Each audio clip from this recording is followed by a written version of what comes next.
There comes a moment in every life when wanting more is no longer enough.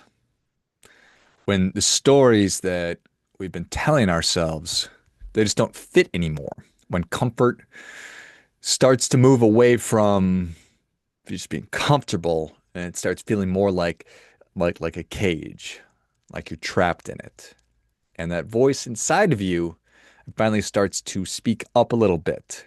Maybe it's a whisper, maybe it's turned into a yell telling you that it's time. And you've heard the call, maybe you've accepted an invitation, but now I've got to ask you something. Because if you want to move beyond where you are, there will be a cost. It will cost you something.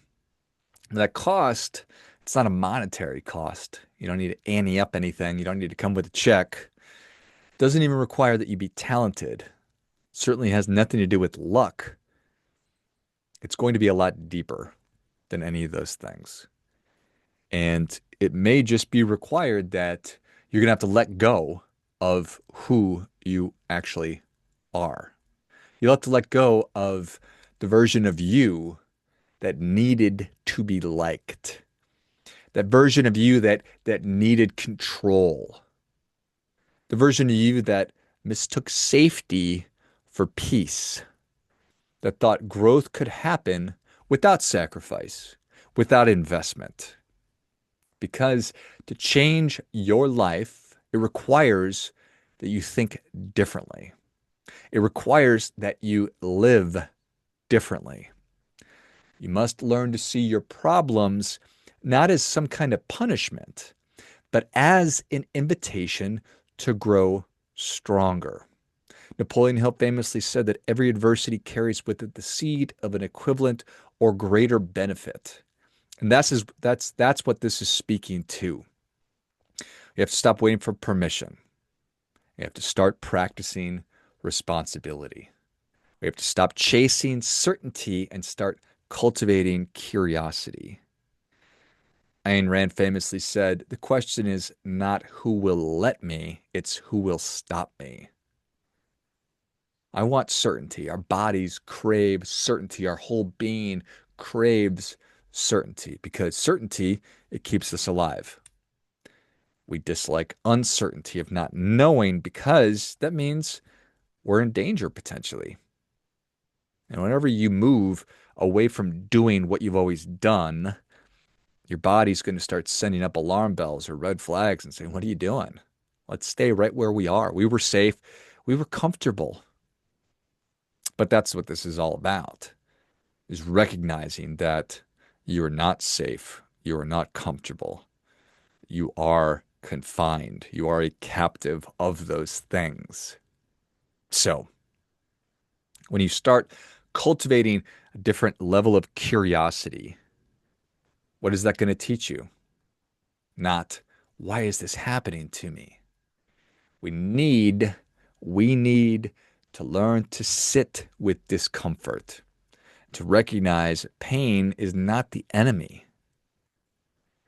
It is stretching of your capacity, breaking through limits of what you thought you were capable of doing.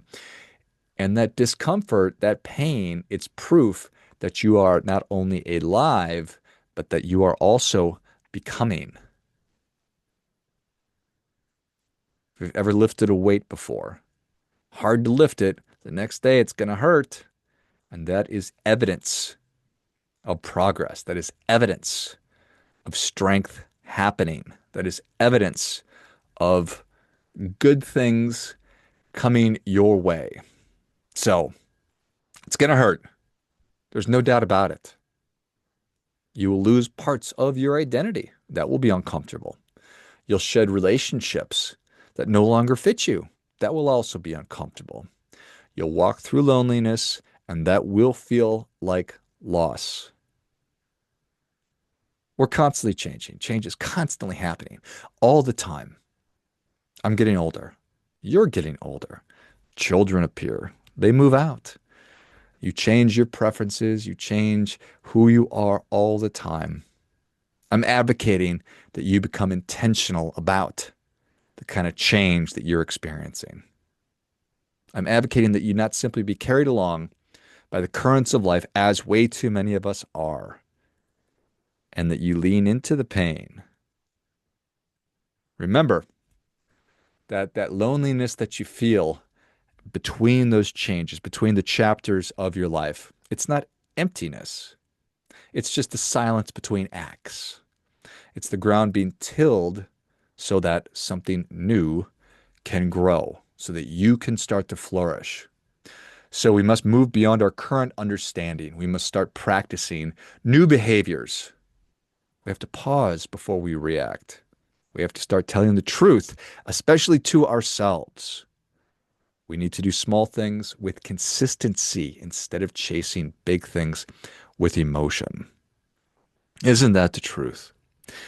I'm fond of saying that I'm a human doing, and I love the idea that my spirit animal is a beaver because there's no sentiment with the beaver. It just does. And what the beaver does is it acquires wood and it builds dams. It doesn't matter what the conditions are. It doesn't matter what the weather is like or what the beaver's feeling. It just does what it does and it builds dams. We need to do what we do consistently, not wait for the time to be right, not wait till we feel like it. Because, spoiler alert, you're never going to feel like it. You're never going to feel, well, you might, but early on, you're certainly not going to feel like accepting and pursuing pain and discomfort. So that's why we do the small things with consistency. We have to show up when it's hard. We have to keep our promises, particularly when nobody's watching. We have to choose commitment over convenience. Because the work doesn't just change your circumstances, you will also be changed by it. That's the real secret. You can't think your way into a new life. You have to live your way into a new way of thinking. Say that again. You can't think your way into a new life. The world is full of educated derelicts. You have to live your way into a new way of thinking. Every step you take forward will slowly rewire you. Every act of courage that you engage in will 100% reshape you. Every small surrender becomes sacred. So, this is the ask. Not that you be perfect, but that you be willing. Not that you never fall, but that you keep getting up over and over and over again. And if you do stay the course, you will find the reward isn't fame. It's not going to be money. It's not going to be applause. It will be peace of mind. And it will be the peace of mind that comes from knowing that you didn't stay the same. It will be the peace of mind that comes from knowing you answered the ask. You were created in God's image. You are the only you that has ever been and that ever will be.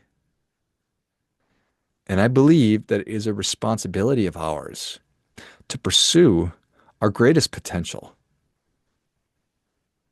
To do that